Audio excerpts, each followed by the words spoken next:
Good morning. तो आज हम लोग एसएसटी का रिवीजन करेंगे क्लास 10 के लिए। जैसा कि मालूम है 2024 में क्लास 10 बोर्ड का एग्जाम भी है और इसमें ऑलमोस्ट सारे बच्चे एग्जाम दे रहे हैं। तो एसएसटी का रिवीजन करेंगे। इसमें हम लोग पहले जान लेते हैं कैसा होता है, पैटर्न क्या होता है। तो पहले 20 नंबर का एमसीक्यू पूछा जाता है। शुरुआत में 20 नंबर का एमसीक्यू आएगा, 4 ऑप्शन रहेंगे, उसका आंसर देना है। उसके बाद आते हैं शॉर्ट टाइप क्वेश्चन, यानी 2 नंबर के क्वेश्चन, वो 4 रहते हैं क्वेश्चन। फिर आते हैं 3 नंबर के क्वेश्चन और अंत में आते हैं 5 नंबर के क्वेश्चन। और लास्ट में 5 नंबर का मैप भी रहता है, जिसमें आपको मैप में लोकेट लेबल करना है। तो इसी के अनुरूप हम लोग क्या करेंगे, आज रिवीजन करेंगे। तो सबसे पहले हम लोग शुरू करेंगे मैप से, ठीक है। आप लोग बताएंगे कि ये कौन किससे बनेगा ये मैप। आप लोग ध्यान से देखिए।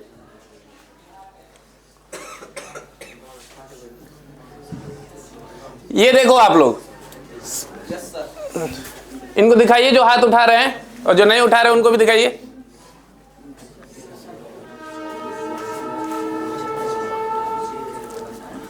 चलिए ऑलमोस्ट सभी बॉयज उठाए हैं। चलिए विक्की को बुलाते हैं। विक्की जी भी इस बार जो है बोर्ड एग्जाम में बैठेंगे। लीजिए वहां pen. Singrauli thermal power plant Bharat के किस एरिया में है? सिंगरौली।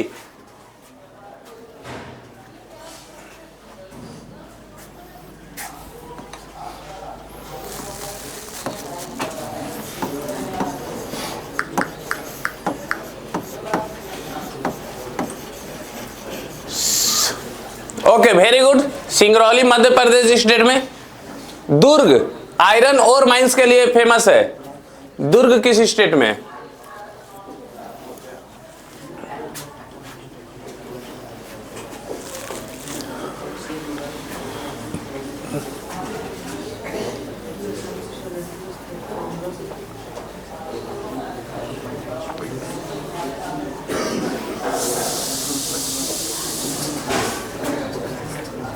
जस्ट फास्ट, इतना टाइम नहीं मिलेगा।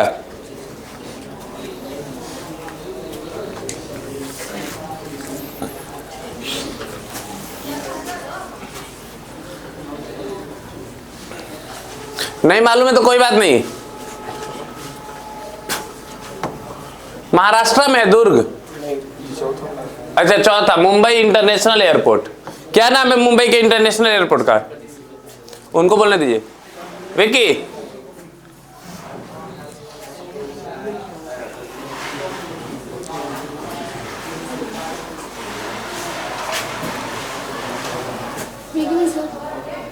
ये देखिए, इनको भी दिखाइए।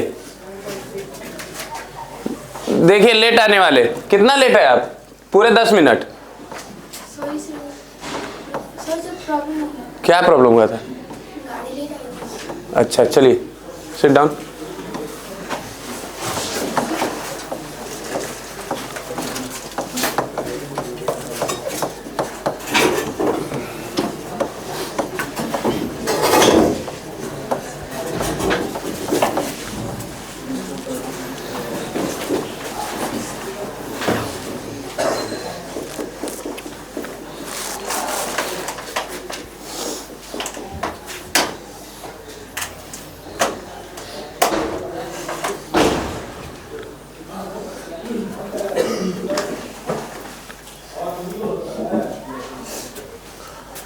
कोची कहाँ है? कोची सीपोर्ट किस स्टेट में है?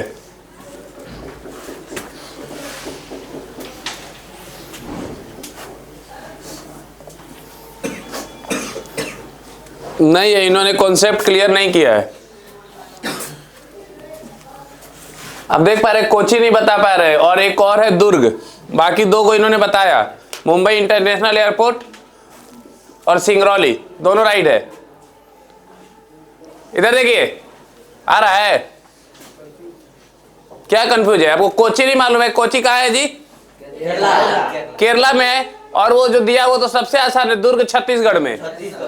छत्तीसगढ़ कहाँ है उसमें लोकेट कीजिए।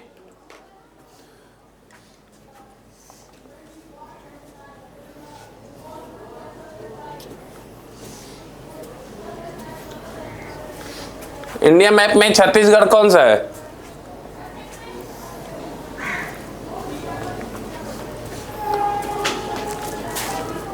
चलिए अनुज जाएंगे, हटिए अब, चलिए आजिए।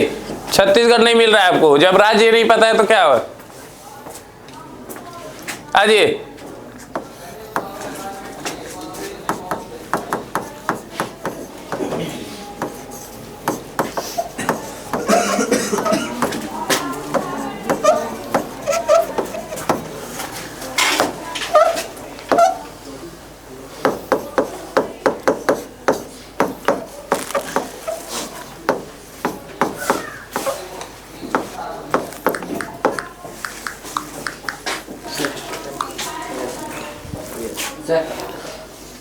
Very good. उन्होंने मुंबई इंटरनेशनल एयरपोर्ट का नाम नहीं लिखा, आप नाम भी लिखे तो क्या नाम है उसका?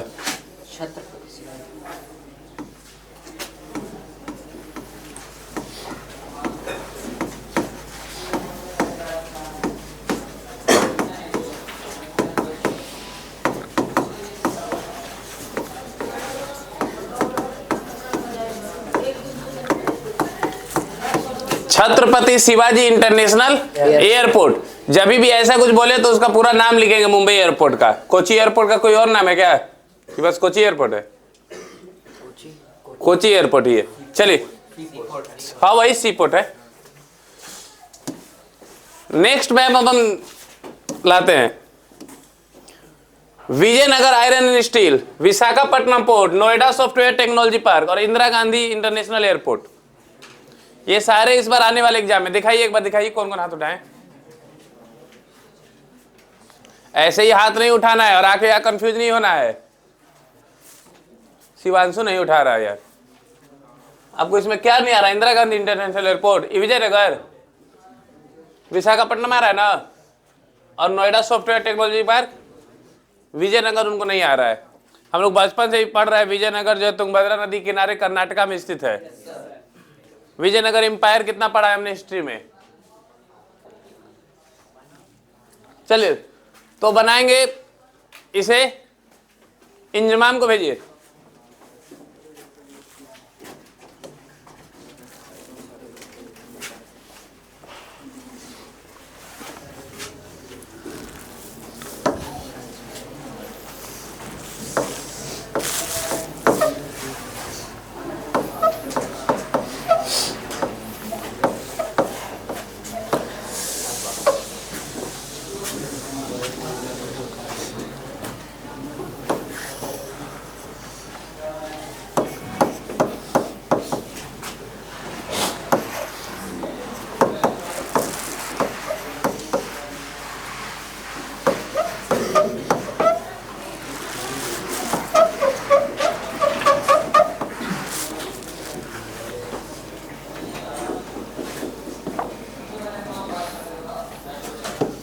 Noida software technological park, technology park.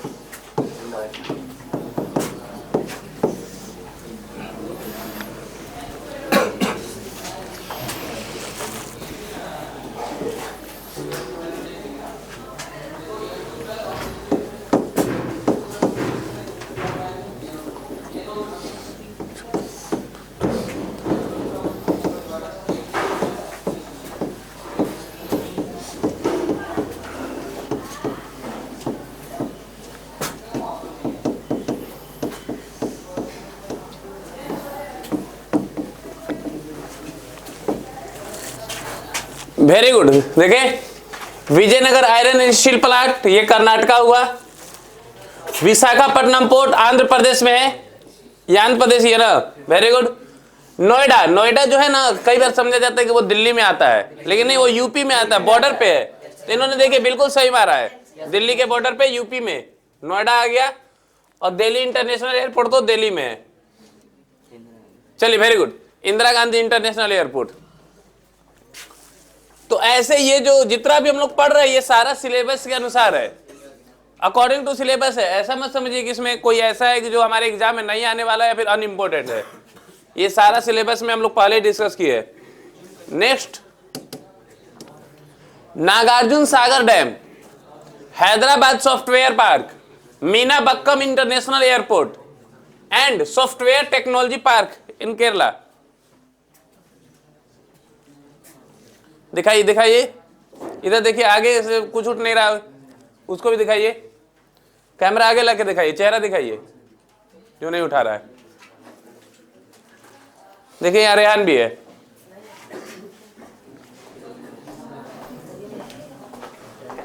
इसीलिए दिखाया जा रहा है कि आपके पेरेंट्स को ज्यादा उम्मीद ना लगाए, वो उनको पता रहे कि हाँ मेरा बेटा का कितना तैयारी है, कितना वो पढ़ा है।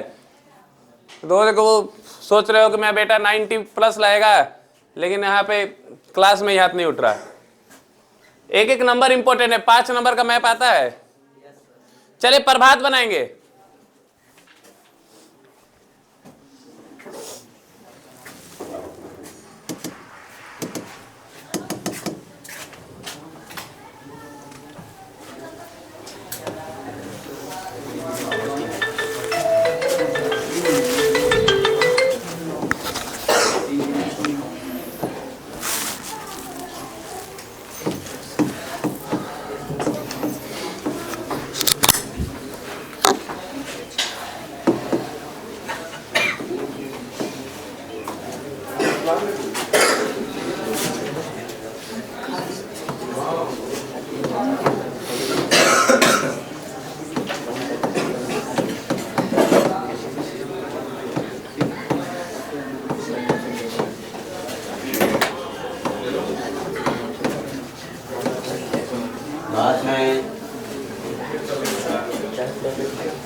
आप जब इंट्रोडक्शन ये पढ़िएगा इंस्ट्रक्शन, तो एक बात याद रखिएगा, वहां बोला लोकेट एंड लेबल, यानी लोकेट भी करना है, उसे दर्शाना भी, और वहां लेबल भी करना है, उसका नाम भी लिखना है। अगर नहीं लिख के आएंगे तो फिर नंबर हो सकता है कि ना मिले आपको। इसीलिए वहां पे जितना ज्यादा हो सके वहां ब्रैकेट में अगर आप स्टेट का नाम लिख सके तो और बेहतर है।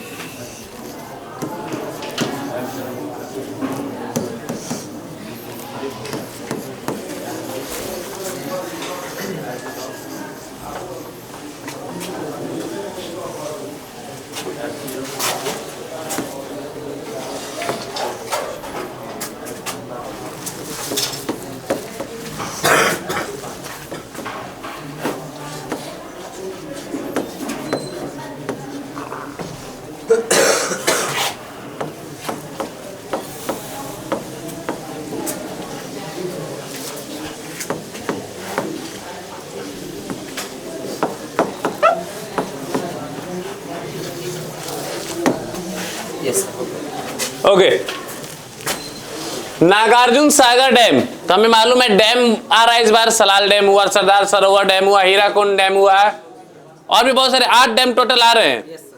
तो वो उस डैम में एक हमने पढ़ा था नागार्जुन सागर डैम, जो कि इन्होंने बहुत ही अच्छा लिखा है, कृष्णा नदी पे स्थित है। कृष्णा नदी बना है किस राज्य में? कर्नाटका में। Very good. Hyderabad software park, तो क्या नहीं, हैदराबाद आज तेलंगाना में आ गया। पहले वो हैदराबाद की राजधानी हुआ करती थी, आंध्र प्रदेश की राजधानी हुआ करती थी हैदराबाद, लेकिन आज आंध्र प्रदेश की राजधानी अमरावती हो चुकी है, और ये जो तेलंगाना में स्थित हो गया है, ये जो हैदराबाद है, तो इन्होंने सही लिखा, हैदराबाद सॉफ्टवेयर पार्क जो है तेलंगाना में ही है। मीना बक्कम इंटरनेशनल एयरपोर्ट, जैसे हमने पढ़ा इंदिरा गांधी इंटरनेशनल एयरपोर्ट, एक है राजीव गांधी इंटरनेशनल एयरपोर्ट, एक राजा साई सिंह इंटरनेशनल एयरपोर्ट, फिर हम इसमें एक है मीना बक्कम इंटरनेशनल एयरपोर्ट, जो कि स्थित है तमिलनाडु चेन्नई में। फिर था software technology park in Kerala, जो कि कोच्चि में है, केरला में। तो केरला को हम लोग को मालूम है। मैप आप लोग को एकदम मैप में क्लियर, माइंड में क्लियर हो जाना चाहिए। आपको हर राज्य का मालूम होना चाहिए। छत्तीसगढ़ कहाँ है, आसाम कहाँ है, नागालैंड कहाँ है, गुजरात कहाँ है, हरियाणा कहाँ है, ये सारा आपको मालूम होना चाहिए। चलिए, वेरी गुड। एक और मैप का हम लोग एक्सरसाइज करते हैं।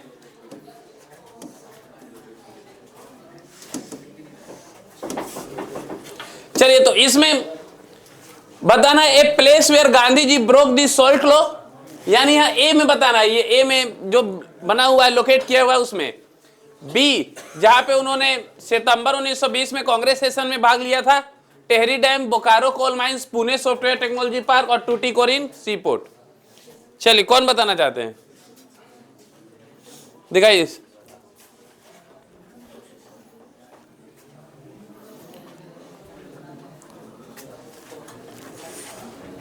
हाँ, देखिए, इनका भी एग्जाम है, बोर्ड एग्जाम है। देखिए, बैठे हैं, पता होने के बावजूद कि ये एग्जाम में आ रहा है, अभी तक इन्होंने कोशिश नहीं किया, ये ट्राई नहीं किया। चलिए, श्रेया को भेजिए, हाथ उठाइए कब से।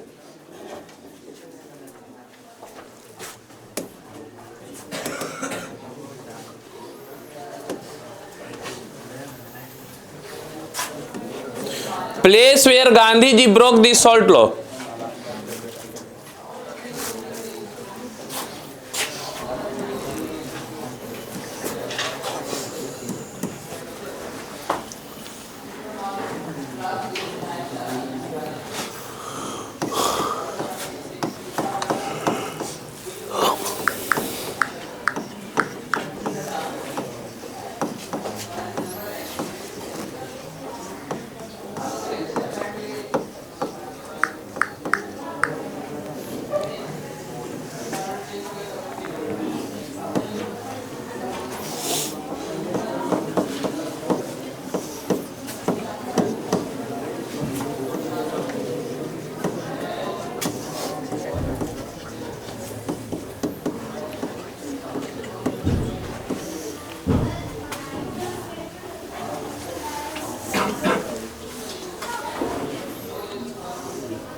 लिख हो गया?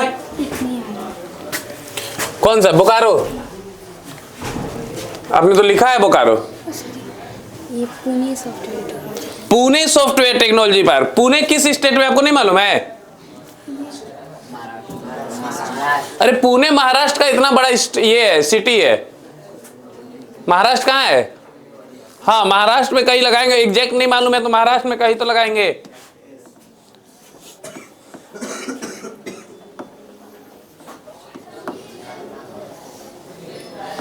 याद है ना, मुंबई, नासिक, पुणे, ये सारे मुंबई में ही है, महाराष्ट्र में ही है, सॉरी, नागपुर।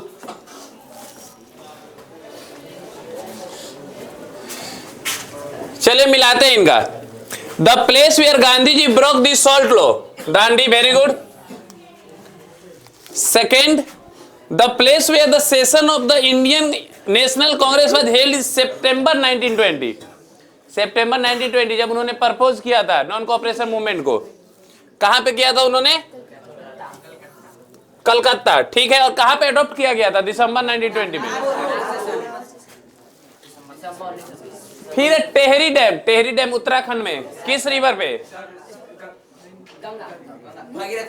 भागीरथी नदी पे है, वही गंगा की, वो जहां से ये होता है उनका। तो ये भी सही है, उत्तराखंड, यही उत्तराखंड है। लेकिन बोकारो इन्होंने गलत कर दिया। हाँ, बोकारो छत्तीसगढ़ में नहीं है, बोकारो झारखंड में है। बोकारो स्टील प्लांट हम लोग सुने हैं कि बहुत फेमस है स्टील के लिए, तो यहाँ पे होना चाहिए था, झारखंड का है, ये होना चाहिए था। Pune software technology park Maharashtra में और टूटीकोरिन सी पोर्ट तमिलनाडु। ये चलिए वेरी गुड। चलिए कोई बात नहीं, जो नहीं आ रहा है वो हम लोग सीखेंगे कि आगे ऐसी गलतियां ना हो। नेक्स्ट, ये लास्ट मैप है हम लोग का, उसके बाद हम लोग एमसीक्यू करेंगे। एक coal mine in Tamil Nadu, a dam built on river Chenab, a largest natural major sea port located in Andhra Pradesh, and at last Noida software technology park. चलिए जो आंसर देना चाहते हैं सिर्फ हाथ उठा दे, सर सर ना कहे।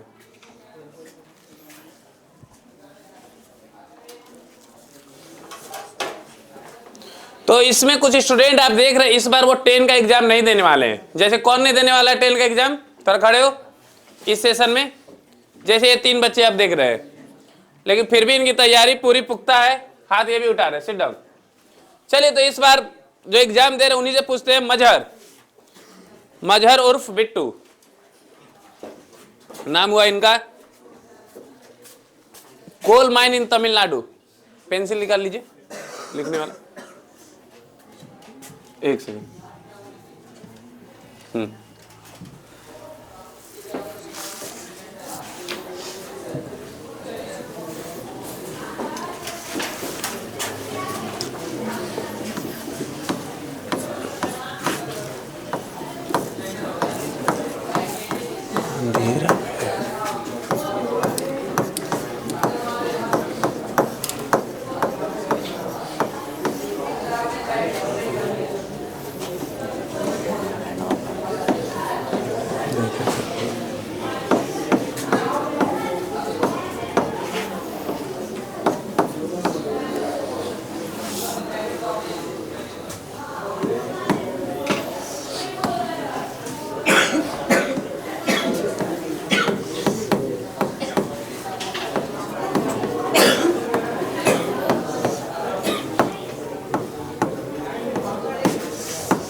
First, a coal mine in Tamil Nadu. Tamil Nadu में ही कोयला निकलता है। हम लोग तो ज्यादा झारखंड और वेस्ट बंगाल ही सुनते हैं, लेकिन तमिलनाडु में भी कोल माइंस है जिसका नाम है Neyveli. Very good. A dam built on river Chenab in India. Chenab नदी जम्मू कश्मीर में कौन सी डैम है? सलाल डैम। डैम याद रखना है। A largest natural major sea port located in Andhra Pradesh, तो Visakhapatnam. And at last Noida software technology park, ये तो पहले भी आया था। वेस्टर्न यूपी या फिर आप दिल्ली के पास कहीं लोकेट कर सकते हो यूपी में। Very good. तो मैप तो हुआ, मैप आप लोगों को खुद याद कर रहे हैं। सिलेबस जब हमें मालूम है कि इतना ही से आने वाला है, यही मैप आने वाला है, फिर भी हम याद नहीं किए तो किसकी गलती है? स्कूल की। आप लोग की पूरी गलती है, क्योंकि आप लोगों को क्या करना है, उसको एक जगह लिख करके उसको बार बार देखना है, पढ़ना है, जिससे कि वो दिमाग में रहे। एमसीक्यू करते हैं, ठीक है? एक एक करके एमसीक्यू पूछेंगे, जिसको आंसर आएगा हम समझाए कि नहीं क्वेश्चन को। ये देखिए असर्शन और रीजन दिया है, बहुत ही इंपॉर्टेंट। क्वेश्चन का दिया हाँ है, असर्शन भी है, रीजन भी है। आप लोग पढ़िए पहला, जिसको आ रहा है सिर्फ वही याद उठाएगा।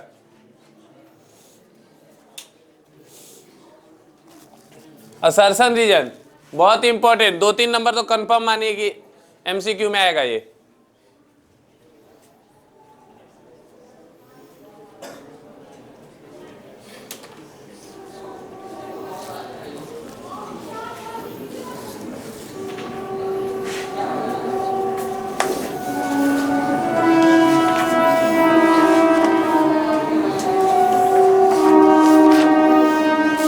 हाथ उठने लगे, वेरी गुड।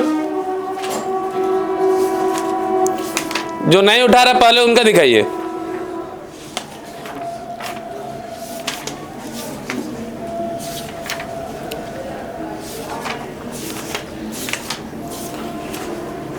चलिए साक्षी उठाइए, खड़े होइए।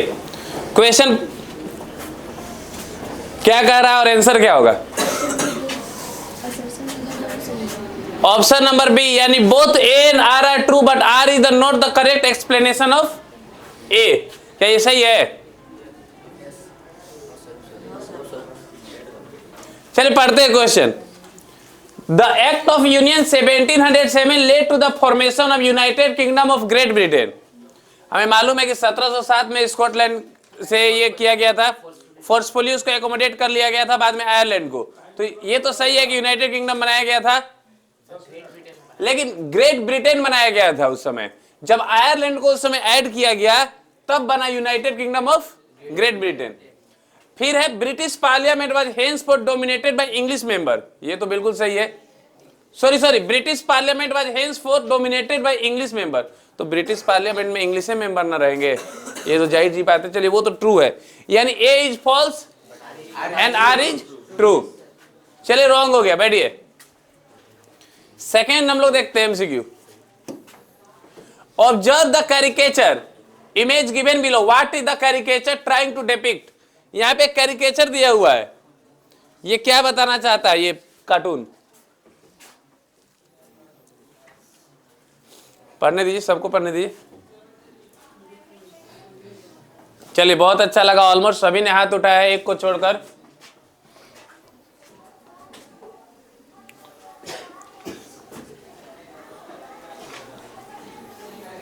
इधर भी फोकस कीजिए cameraman.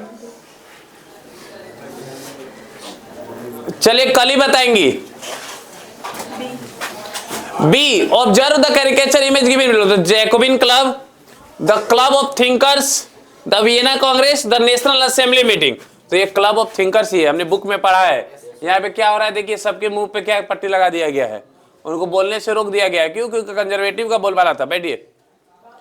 Next, arrange the following into sequential order based on the event. Sequence में इसे करना है। आप चारों ऑप्शन पढ़े।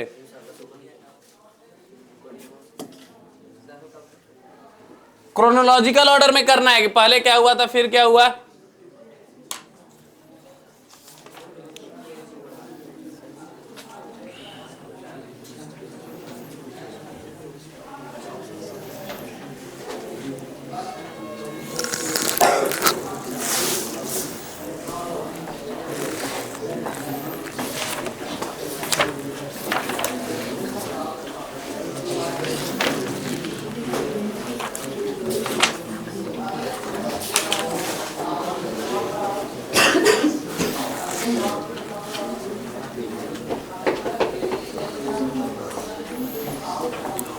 हो गया, और तो कोई हाथ नहीं उठाएगा।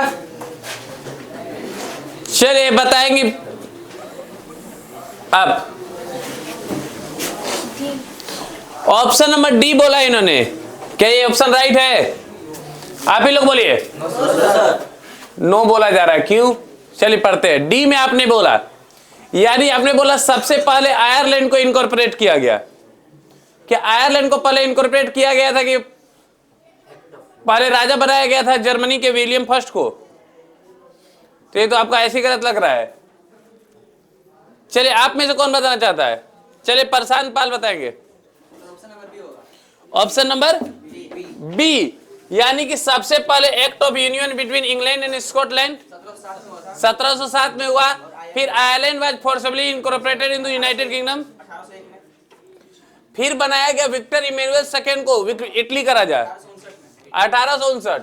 अब प्रूसिया के राजा बने विलियम फर्स्ट 1871 में। तो ये सीक्वेंस ऑर्डर था, यानी ऑप्शन नंबर 2। चलिए sit down. Next question, which of the following statement are incorrect with regard of placer deposit. Placer deposit के रिगार्डिंग क्या इसमें इनकरेक्ट है?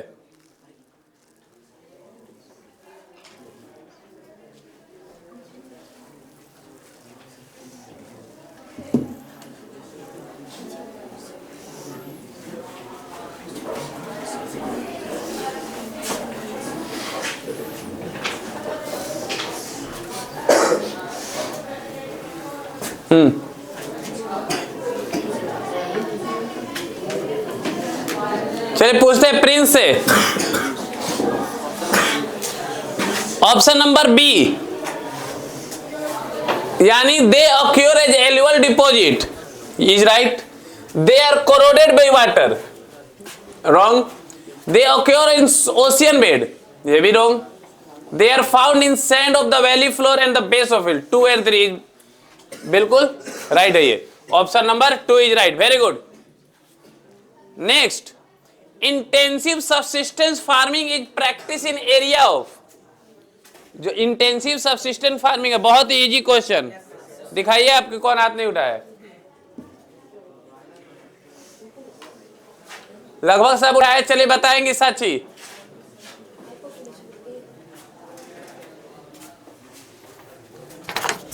क्या बोल रही है, इसे बोलिए।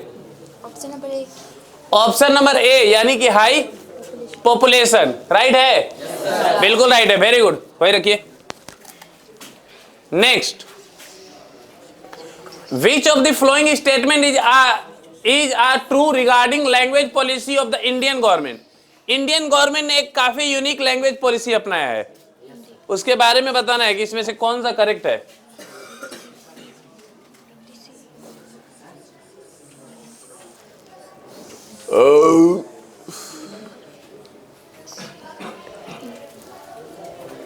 चलिए, ओ कबे से अनमोल जी कबे से हाथ उठा रहे हैं। सी, ऑप्शन नंबर सी, यानी कि ओनली 4, यानी कि आप बोलना चाहते हैं 4 स्टेटमेंट में से एक ही स्टेटमेंट सही है। चलिए हम लोग चेक करते हैं।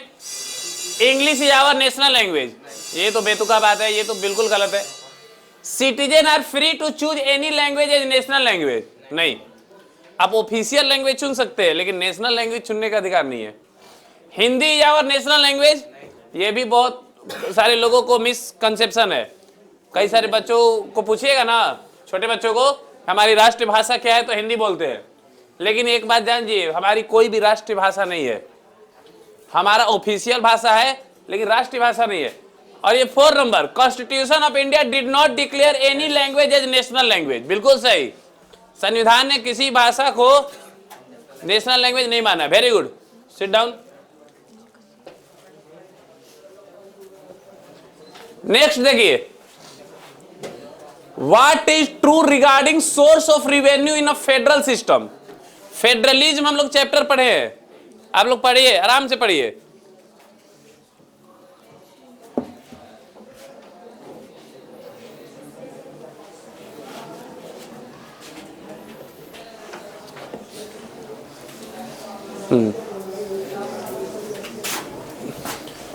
चले बताएंगे विक्की।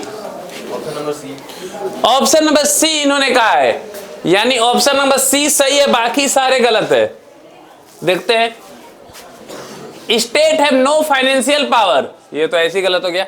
हर राज्य के पास फाइनेंशियल पावर होना चाहिए, उसका सोर्स ऑफ रेवेन्यू स्पेसिफिक होना चाहिए। States are dependent for revenue और fund in the central government, नहीं।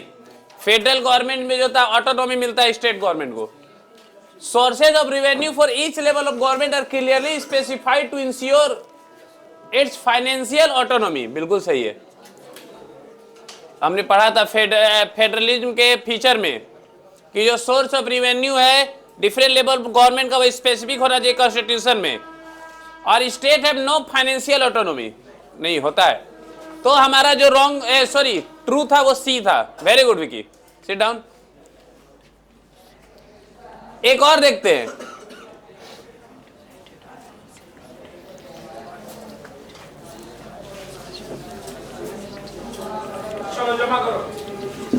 आप लोग क्वेश्चन को पढ़िए।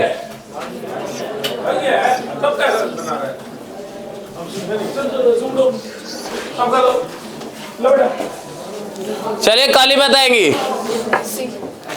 सी, यानी कि option number B C D, मतलब स्टेटमेंट बी सी डी। चलिए पढ़ते हैं। In Belgium the Dutch speaking majority people try to impose their domination of the minority French speaking community, is wrong. क्योंकि हमने देखा था कि उन्होंने अपने डोमिनेट को नहीं स्थापित किया, उन्होंने एकोमोडेट किया था डाइवर्सिटी को। इन Sri Lanka the policy of government ensure the dominance of the Sinhala speaking majority. The Tamil in Sri Lanka demanded a federal arrangement of power sharing to protect their culture language. The transformation of Belgium from, बिल्कुल सही है, very good, sit down. यहां पे कुछ statement दिए हुए, उस information से आपको बताना है कि इंडिया का गवर्नमेंट कैसा है, किस फॉर्म ऑफ गवर्नमेंट है, क्या हम लोग यूनिटरी है, डिसेंट्रलाइज है।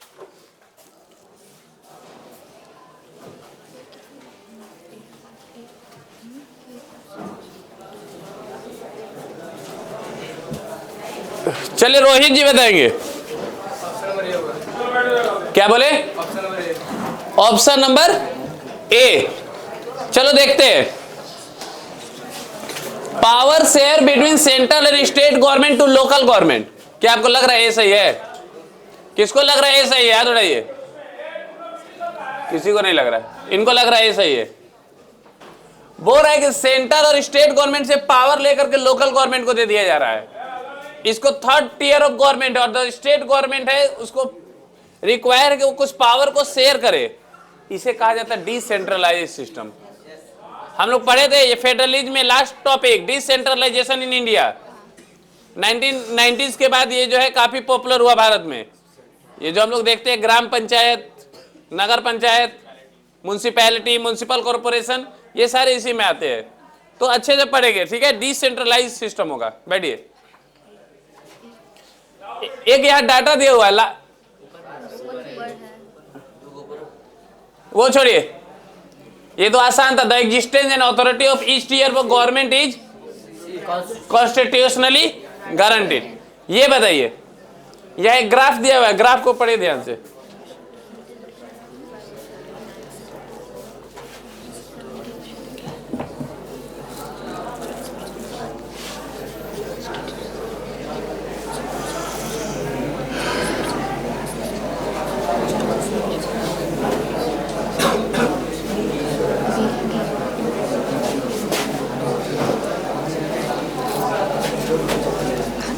हाथ उठने लगे हैं।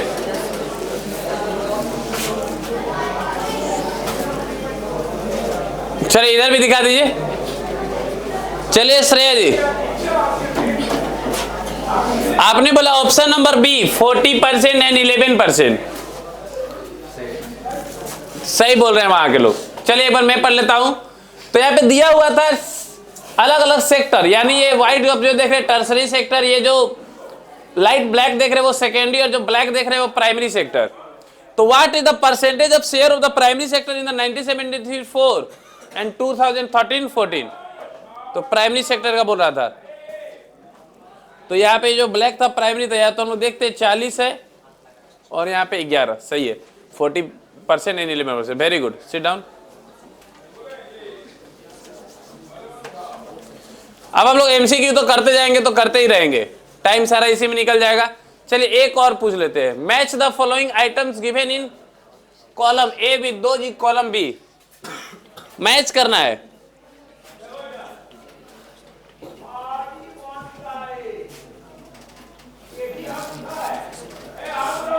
चलिए मजहर का सबसे पहले उठा, उधर से वो भी उठाई है।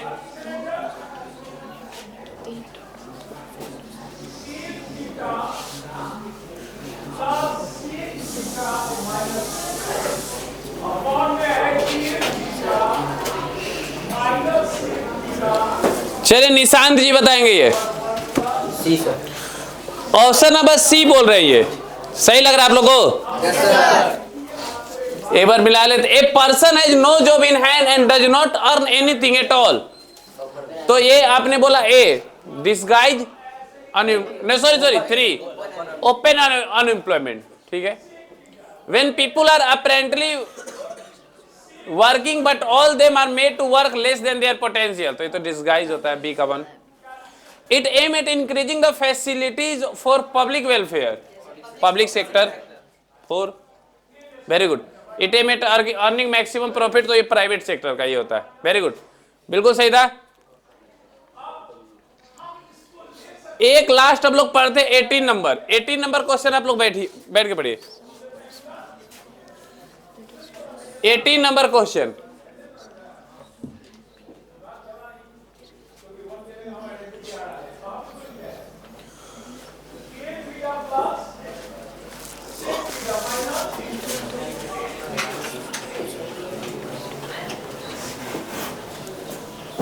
एक हाथ उठाया कब से? क्वेश्चन सबके लिए। उधर गर्ल्स ने भी हाथ उठाया। चलिए, अरे ऋषुराज भी है, ऋषुराज को देते हैं मौका, हाथ उठा रहा है, खड़ा हुई। D, if it is regular in saving. सही लग रहा है आप लोग को? चलिए क्वेश्चन पढ़ते हैं, क्वेश्चन क्या बोलना चाहता है। Member can take small loan from the group itself to meet their needs. The group charge interest on this loan, but this is still less than what the money lenders charge. After a year or two, if the group is regular in saving, it became eligible for availing loan from the bank. Loan is sanctioned in the name of the group and it is meant to create self-employment opportunity for the members. Analysis the information regarding activity of SHG given above and tell when does it become eligible. हाँ, if it is regular in saving. हाँ, अगर जो कोई अगर group है, self help group, SHG में तो समझ रहे ना, सेल्फ हेल्प ग्रुप यानी जो कोऑपरेटिव होते हैं, तो अगर वो रेगुलर सेविंग करते हैं तो उनको लोन भी बैंक से आसानी से मिल जाता है कम इंटरेस्ट रेट पे। चलिए 19 और 20 दो ही बचे हुए हैं। 19 नंबर पहले हमको बताइए।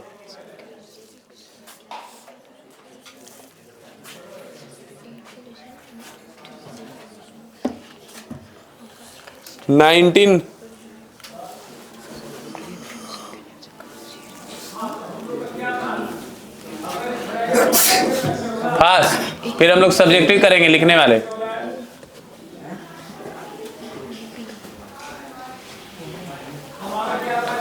चलिए शिवांशु कार्तिकेय से शुरू करते हैं।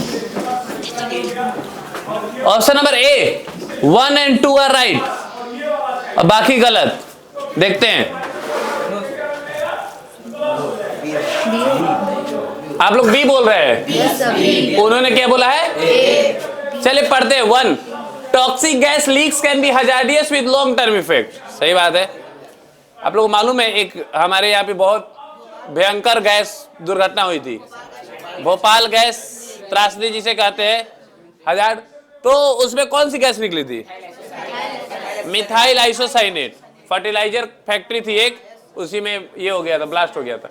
चलिए सेकंड देखते, air pollution adversely effect human health, animal, plant, etc. ये तो सही लग रहा है। Third, Bhopal gas trade is associated with air pollution. ये भी तो सही ना है।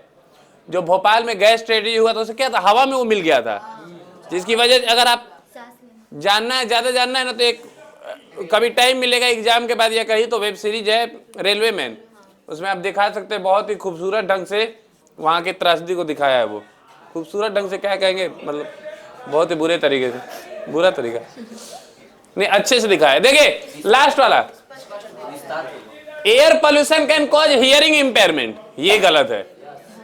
एयर पोल्यूशन से जो है कान थोड़े खराब हो सकता है।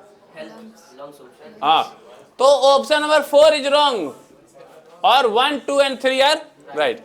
चलिए कोई नहीं, इनको एक बस गलत हो गया। चलिए लास्ट, बैठ जाइए शिवांशु। लास्ट क्वेश्चन आप लोग के सामने है, पढ़िए।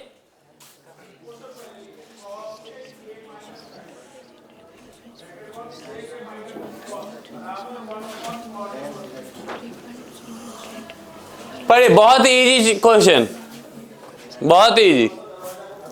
इधर भी दिखाइए।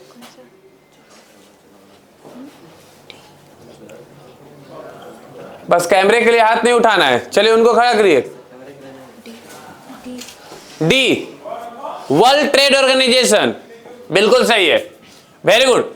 बोला था कौन सा ऑर्गेनाइजेशन है जो स्ट्रेस करता है फॉरेन ट्रेड पे और फॉरेन इन्वेस्टमेंट पे, तो वो है हमारे WTO, world trade organization. Very good, sit down. अब हम लोग जो है कुछ सब्जेक्टिव करेंगे। आप लोग को 1 by 1 बुलाया जाएगा और यहाँ पे लिखना है बकायदे, स्मार्ट बोर्ड पे आपको लिखना है। उसके पहले एक सेकंड रुकिए, आप लोग को कॉपी का फील आए इसलिए यहाँ पे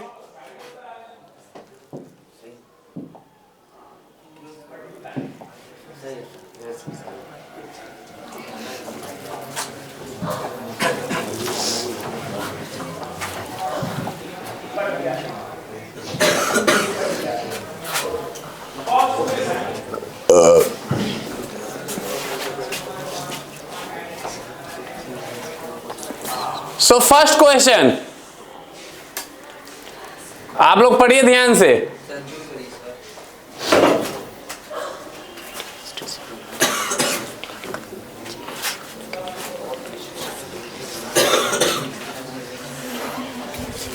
बहुत ही important question,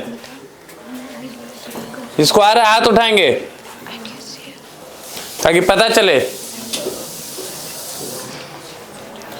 Provide evidence to support the claim that print culture had a significant impact on the social lives of women in India. औरतों के लाइफ्स को कैसे इफेक्ट किया प्रिंट कल्चर ने, वो भी इंडिया में।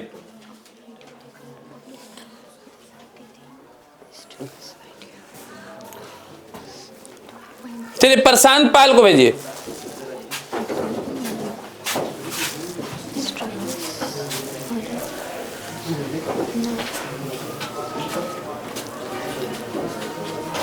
क्वेश्चन आपने देख लिया है, आंसर लिखिए, ले लीजिए पेन यहाँ,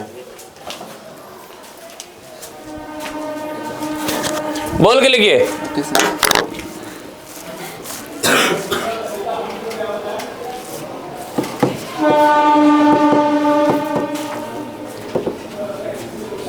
कलर दूसरा कर लीजिए पेन का, ब्लैक ले लीजिए। हाँ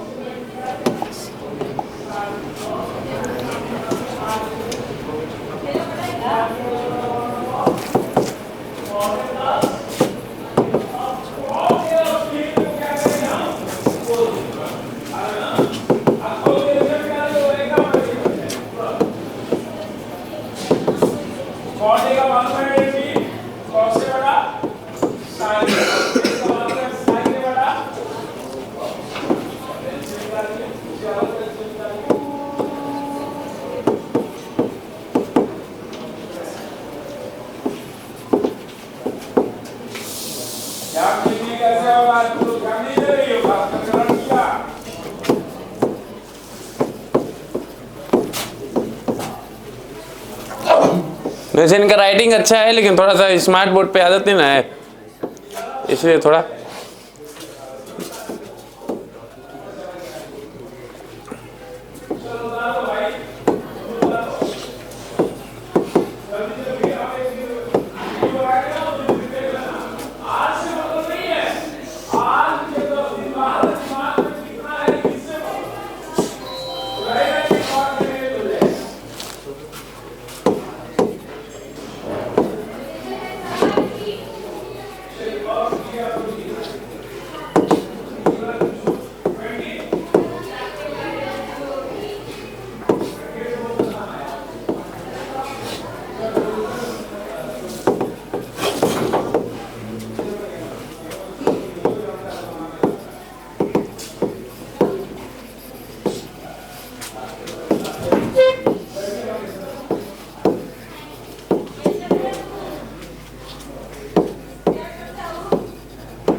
चलिए पढ़ते हैं।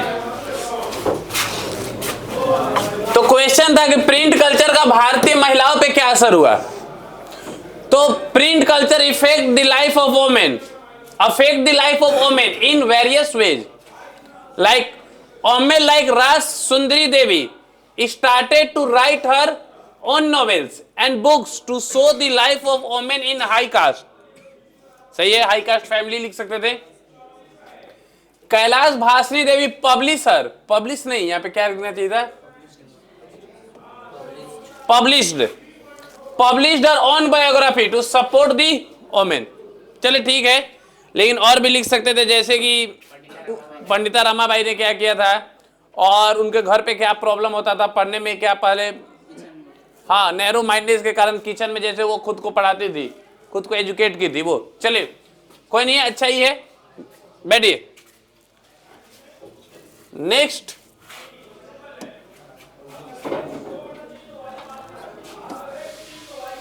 हाँ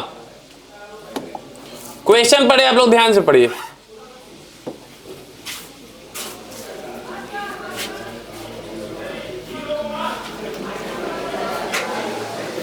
ऐसे ही क्वेश्चन आपसे ज्यादा से ज्यादा पूछा जाएगा जो आपके लॉजिकल थिंकिंग को ये करे, टारगेट करे।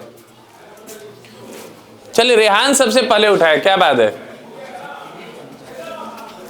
आने भी लगे, आइए आइए आइए।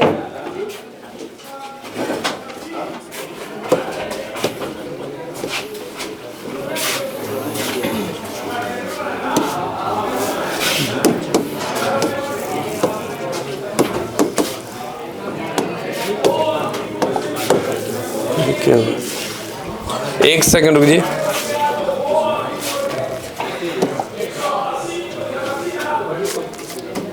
चलिए क्वेश्चन आपने देख लिया ना, क्वेश्चन क्या था?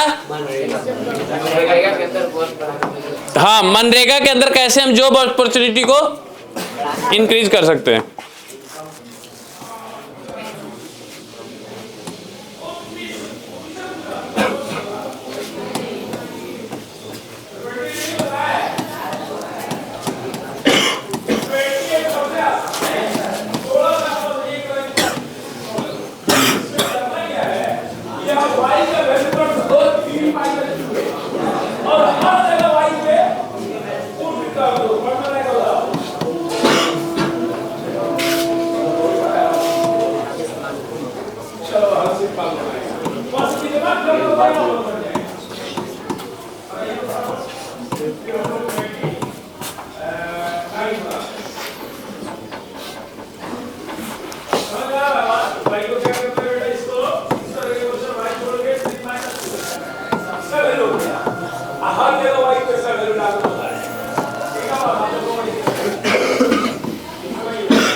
चलिए आंसर इनका देखते हैं। तो क्वेश्चन था, एक बार क्वेश्चन मैं आप लोगों को फिर से बता देता हूं, क्वेश्चन यहां से मिट गया।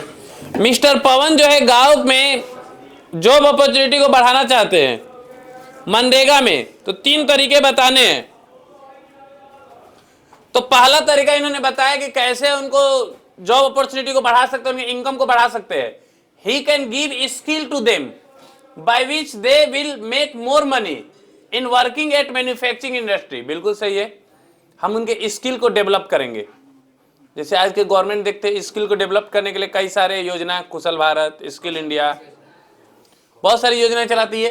तो इन्होंने पहला तो सही बोला, स्किल को बढ़ाना होगा। Second, by opening small scale industry like toy industry and others, ये भी सही है। हमें क्या करना पड़ेगा, इंडस्ट्रीज खोलने पड़ेंगे जहां लोग काम कर सके। छोटे छोटे इंडस्ट्री खोलने, उनको सरकार के द्वारा क्या करना पड़ेगा, सहायता देना पड़ेगा, उनको ऐड देना पड़ेगा। By giving them short term, term का स्पेलिंग गलती होगा, TERM होता है, इसको सुधारेंगे।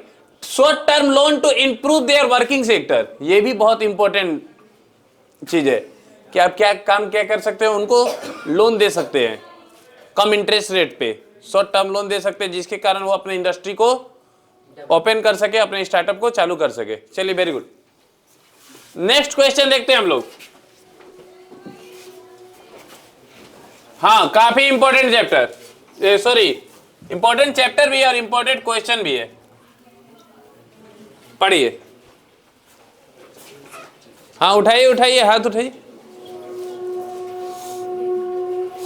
Agriculture gives boost to the industrial sector, justify the statement with any.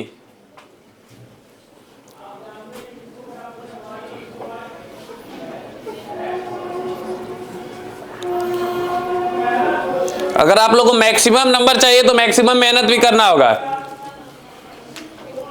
चलिए, इधर तो हाथ बहुतों का उठा है, चलिए कल ही हाथ उठाइए कभी। चलिए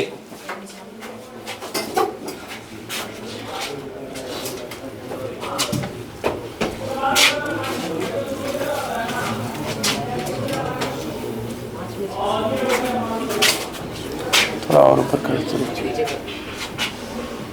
हाँ राइट राइट, वहां से पेन लीजिए, पीछे चले गए, हाँ बैक से।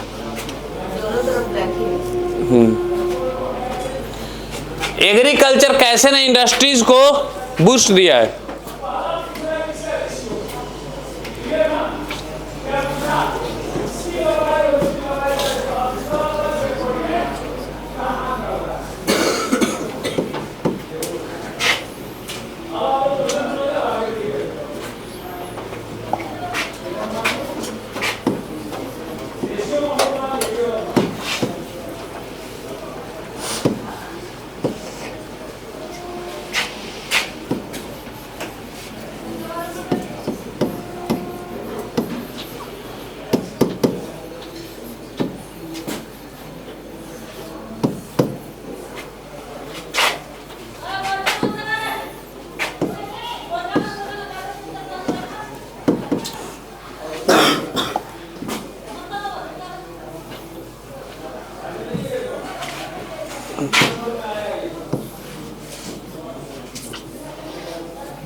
चलिए हो गया, बैठी। तो क्वेश्चन था कि कैसे एग्रीकल्चर जो है वो इंडस्ट्रियल सेक्टर को बूस्ट देता है। तो देखिए एक पॉइंट आप हमेशा लिख सकते हैं जो हम लोग पढ़े थे जब ये हम लोग चैप्टर पढ़ रहे थे, तो कि agriculture industry goes hand in hand, दोनों जो है एक दूसरे के साथ चलते हैं। इन्होंने लिखा है एग्रीकल्चर गिव रॉ प्रोडक्ट, पहला बात कि रॉ प्रोडक्ट नहीं होता, यहाँ रॉ मटेरियल्स होगा। प्रोडक्ट क्या होता है, कुछ बना हुआ होता है, ये नेचुरल देते हैं, raw materials to the industry and industry give more MACHINE machine to make their work easier, EASIER easier. सही है, थोड़ा सा इनको स्मार्ट बोर्ड में लिखने में थोड़ा प्रॉब्लम हुआ है। Agriculture also help to increase their production to increasing the agriculture also help to increase the production to increasing the product in marketing. ये सेंटेंस कुछ गड़बड़ लग रहा है। ये कहना चाहती थी कि agriculture also help to increase the production to buy in the market, to sell in the market to the industry. Industry क्या करती है, मार्केट में सेल करने के लिए tractor, harvester, fertilizer, insecticide, pesticide, ये सारा प्रोवाइड करती है। Agriculture always increase their rate of production by, क्या लिखिए भाई, गिविंग रॉ मटेरियल। सही है, उतना संतुष्ट नहीं कर पाई लेकिन सही था। नेक्स्ट देखते हैं, हाँ हिस्ट्री का आ गया।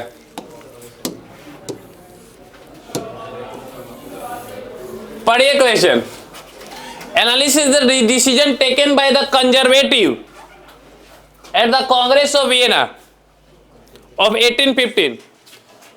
ये बहुत ही इंपॉर्टेंट चैप्टर में आप रख सकते हैं, VV आई दिखा दीजिए एक बार, आप उठाइए कि रखिए।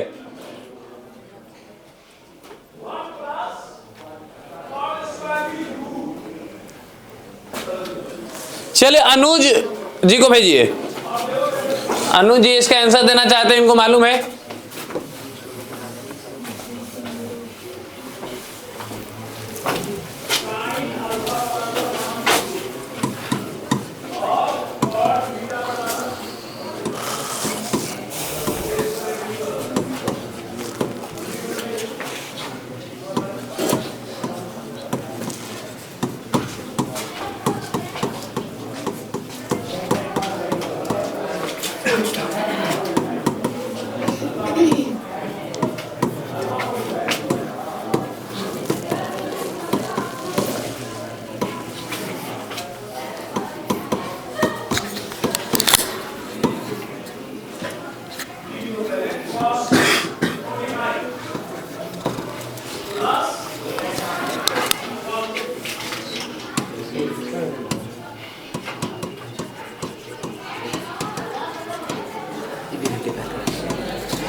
बहुत ही शॉर्ट आंसर लिख दिया आप। ऐसे हुआ तो बहुत सारा चीज था। 3 नंबर 30। चलिए, after the defeat of Napoleon in war of Waterloo in 1815 congress of Vienna takes place. Meeting of congress. अच्छा, ऊपर लिख दिए meeting of congress. In this meeting the leaders mainly focused on restore the monarchy in Europe which was overthrown by Napoleon. ये जानते हैं कितने number का ये क्वेश्चन था? 5 नंबर का था। 3 नंबर। अब 3 नंबर के हिसाब से समझे। चलिए 5 नंबर का है, और इसमें क्या 2-4 पॉइंट ऐड कर सकते हैं। बहुत सारा चीज था इसमें।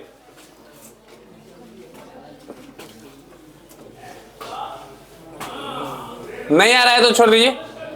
चलिए, तो जो इन्होंने लिखा पहले वो देख लेते हैं।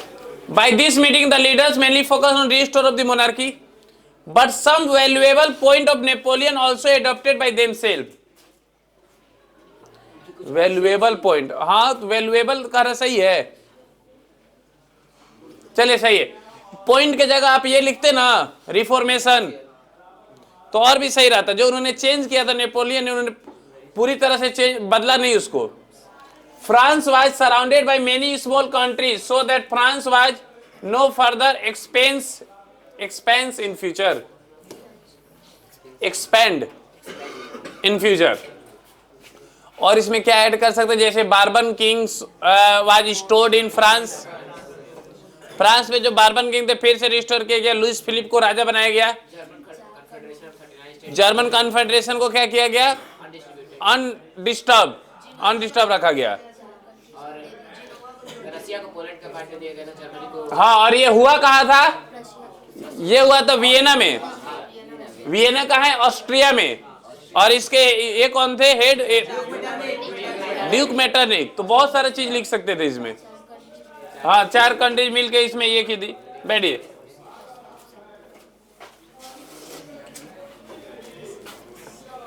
चलिए, सिविक्स का एक क्वेश्चन है।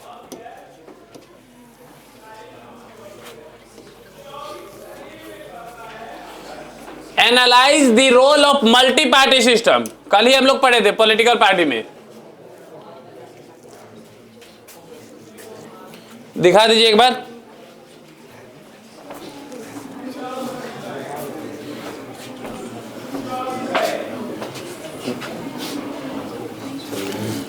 एक महीने है एग्जाम में, और ऐसी तैयारी आप लोगों की देखकर बहुत खुशी हुई। चलिए, तो इसको करेंगे अनमोल आनंद जी। वैसे एग्जाम तो नहीं है इनका इस सेशन में, लेकिन फिर भी इनकी तैयारी पूरी है।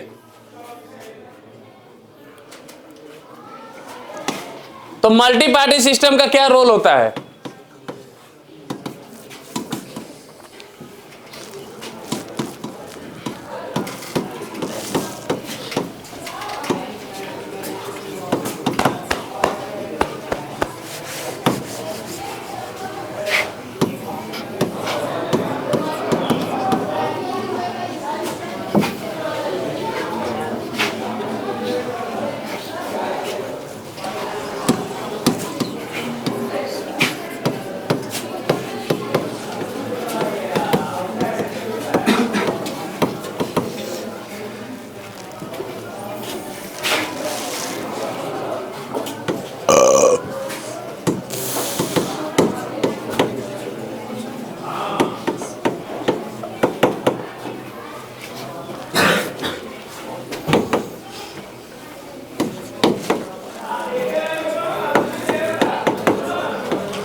साइलेंट।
चलिए बैठिए अब।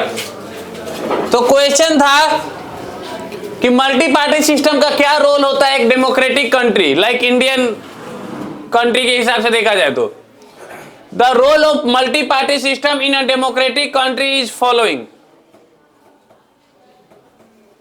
अ multi party system consist of more than 2 political party in it to contest in the democratic elections. सही बात है। मल्टी पार्टी सिस्टम जिसमें दो से ज्यादा पार्टियां जिस कंट्रीज में होती है उसे मल्टी पार्टी सिस्टम कहा जाता है। Very good. ओ फिर है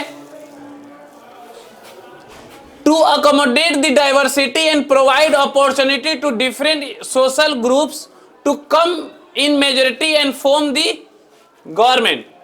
सही बात है। Because India is a very diverse country, अलग कल्चर है, अलग लैंग्वेज है, इसी कारण यहाँ पे 1 पार्टी सिस्टम तो छोड़िए 2 पार्टी सिस्टम भी नहीं चल सकता, क्योंकि सारे जो डिफरेंसेस है उसको एकोमोडेट करने के लिए हमें क्या चाहिए, मल्टी पार्टी सिस्टम चाहिए, ताकि सभी का पॉलिटिकल जो ये हो उसमें अपना अपना स्टे हो। Multi party system is suitable for a country which is blessed with diversity like India. चलिए अच्छा है। Next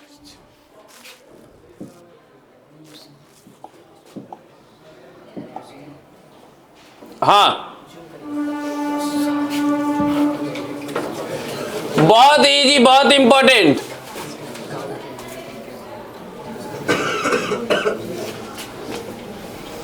explain the process of unification of Italy. एक बार दिखा दीजिए आप।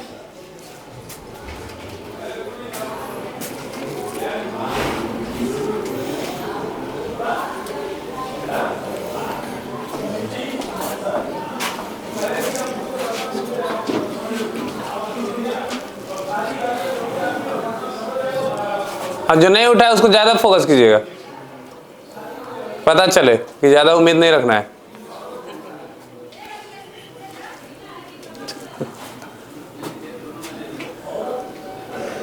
चलिए, तो इस बार मैं बनवाना चाहता हूं क्या नाम था जी का प्रतीक। हाँ चलिए आप बनाएंगे।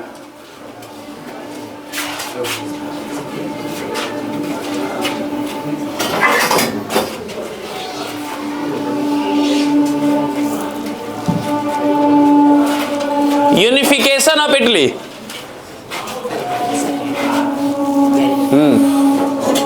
गैरिबल्डी, कैवियन डेकोर, मजीनी ने भी कोशिश किया था।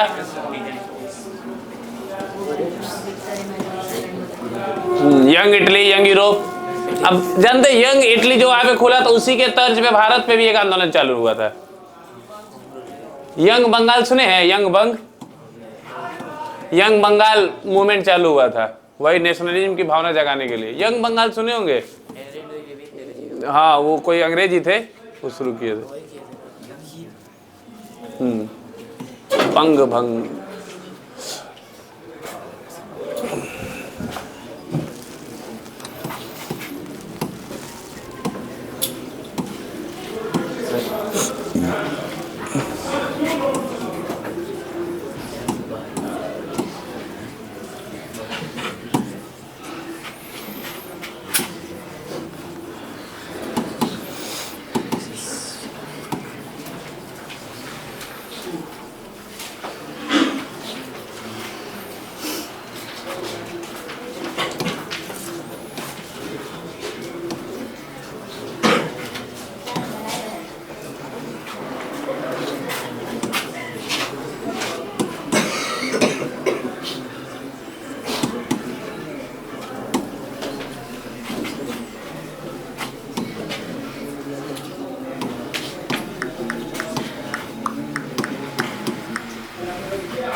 चलिए हो गया, बैठिए। तो unification of Italy, Italy was divided into 7 states. The northern part ruled by Austrian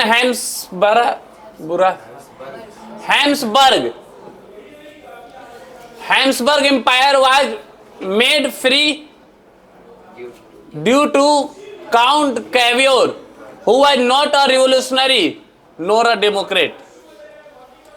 Giuseppe Mazzini also helped by forming Young Italy and Young Europe but failed. Giuseppe Garibaldi also joined force to unify Italy. सही लिखा है, लेकिन कितना इसमें हम लोग लिख सकते थे इस टॉपिक पे?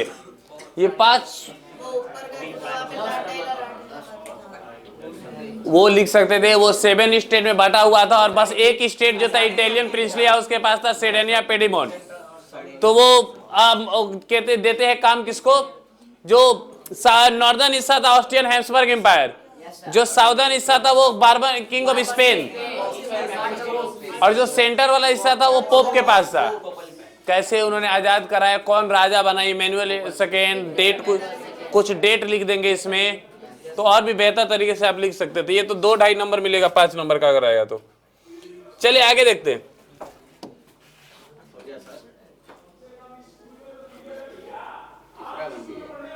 हाँ तो 2 घंटे का बंद किया उसको। अभी आप लोग का इसमें नहीं ना है।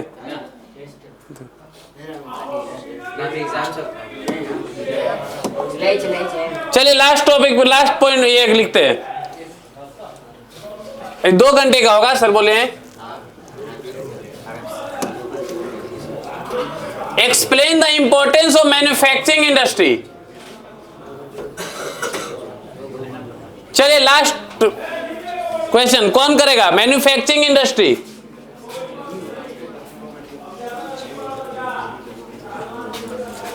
चलिए बिट्टू जी लिखेंगे।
The importance of manufacturing industries are, its growth is regarded as an index of the development for both. कितना अच्छा लिखा है। इंडस्ट्री डेवलपमेंट जो है वो इंडिकेट करता है कि आपका देश भी डेवलप कर रहा है। जितना ज़्यादा सामान बन रहा है उतना ज़्यादा आप कंज्यूम कर रहे हैं, जितना ज़्यादा कंज्यूम कर रहे हैं यानी जैसे कि ये आयरन एंड स्टील प्लांट हुआ, ये बनता है तो लोग कर, तो अगर ये ज़्यादा हम कंज्यूम कर रहे हैं तो इसका क्या इंडिकेशन है? ज़्यादा कंस्ट्रक्शन हो रहा है, ज़्यादा हमारे यहाँ डेवलपमेंटल प्रोजेक्ट बन रहे हैं।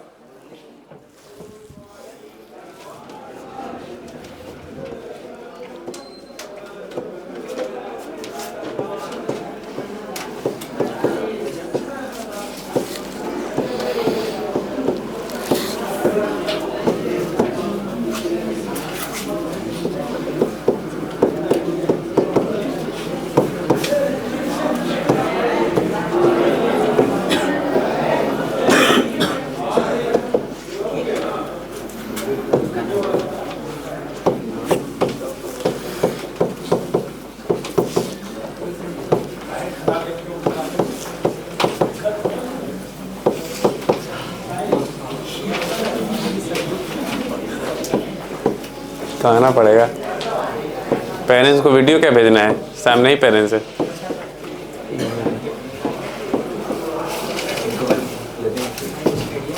किसको? चलिए इसके बाद है मौका, ठीक है, बहुत सारे नहीं है।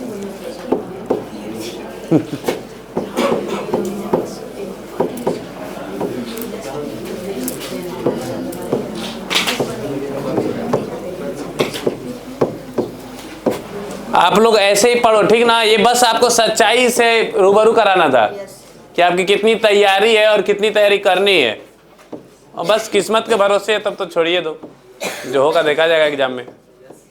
और अगर जाना है कि नहीं, फुल प्रूफ तैयारी करके जाना है, फिर इससे बेहतर कुछ नहीं है कि आप अपने तैयारी को जांचो, टेस्ट करो, खुद से इवेल्युएट करो, मूल्यांकन करो।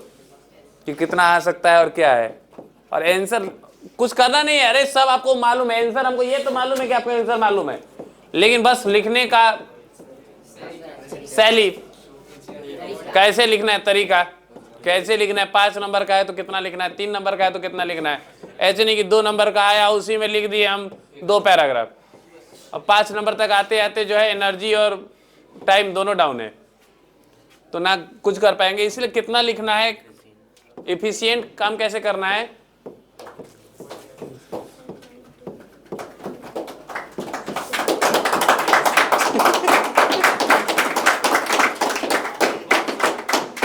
साइलेंट रहिए।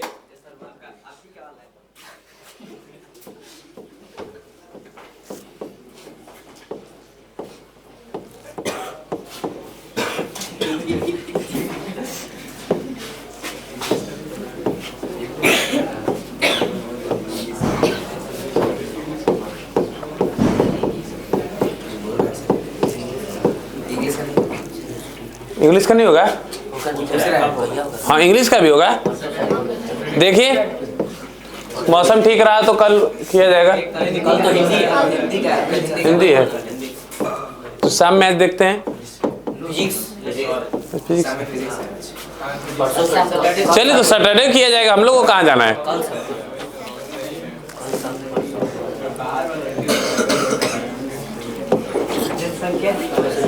हाँ बहुत सारे बच्चे सोच रहे हैं कि घर पे पढ़ेंगे, उनका अपना, इन्हीं के चलते नहीं आया क्योंकि रिवीजन क्लास होने वाला। पेरेंट्स को मैं यही बताना चाहता हूँ कि आप अपने वो देखते भी है कि नहीं वीडियो, ये भी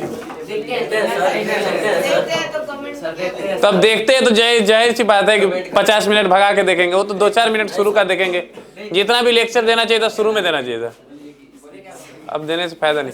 मतलब यही कहना चाहते हैं कि पेरेंट्स कम से कम देखे कि बेटा क्या कर रहा है या बेटी क्या कर रही है। देख रहे लड़की में कितना कम आई है, 4 ठो बस आई है, और कल पूरा क्लास भरा हुआ था। और कारण यही है कि रिवीजन हो रहा है, पेरेंट्स को मालूम चल जाएगा। कैमरा है सामने, कैमरे से क्या मतलब है, कैमरा वहां पे अपना खड़ा है, उससे हमको क्या करना है। हाँ चलिए,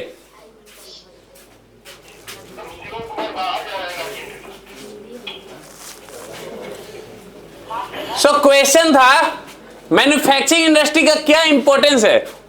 तो the importance of manufacturing industries are its growth is regarded as an index of development of both developed and developing countries. सही बात है, कितना ज्यादा आपके यहाँ इंडस्ट्री है, मैन्युफैक्चरिंग इंडस्ट्री है, उससे पता चलता है कितना आप डेवलप कर रहे हैं।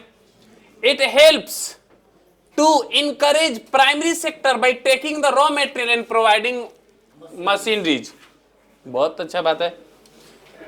It is also called as backbone of the country due to the contribution to the development in the development to the development। सही है, यानी ये तीनों पॉइंट जो है बिल्कुल सही है। यहां पे थोड़ा सा ग्रामेटिकल मिस्टेक है, इट के साथ एस लगा देते ना। It gives automobile for efficient transport in tertiary sector. It add value to the good by manufacturing them. It gives a good proportion of employment to workers. Thus, in this way, it helps to develop a country. चले, very good. चले तो last करते हैं धीरे धीरे हम लोग।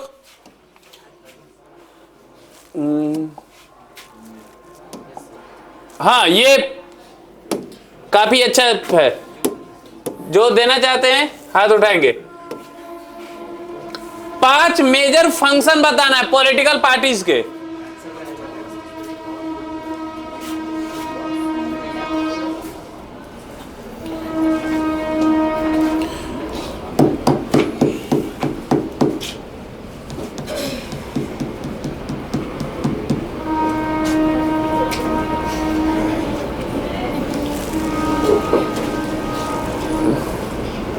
चले ओम जी आएंगे।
हो जाता है, ठंड में थोड़ा ज़्यादा ही होता है। और हम लोग 2 घंटे से बैठे हैं ना।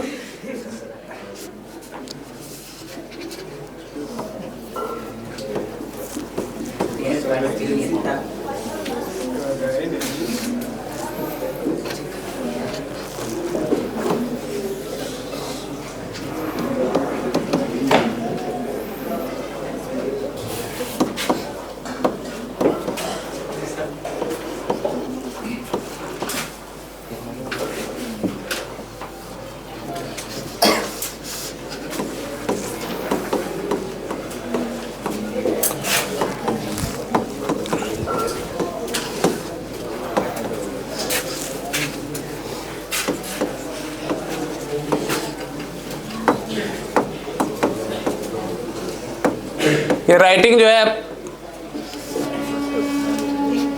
ऐसे ही है इनका। ये स्मार्ट बोर्ड का कोई इसमें ये नहीं है।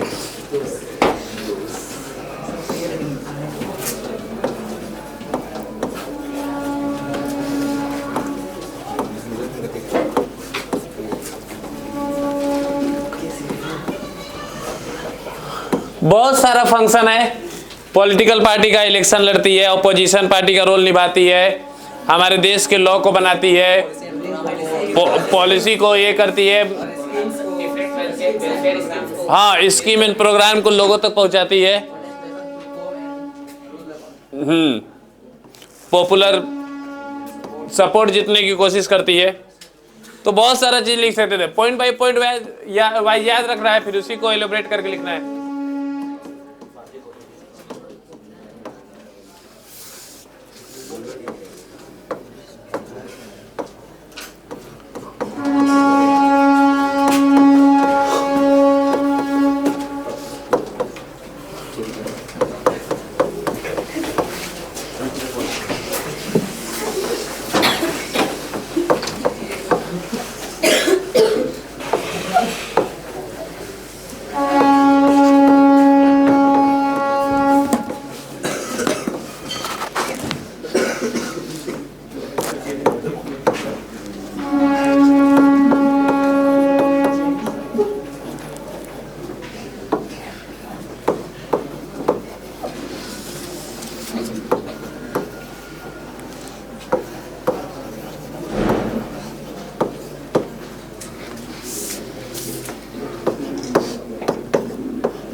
चलिए,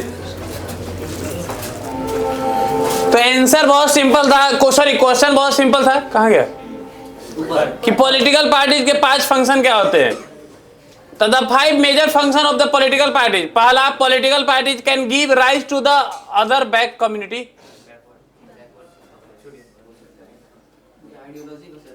सेकेंड देखते हैं, political parties participation can provide choice of electing their representative. सही है। Due to participation of different political parties can take part as opposition party.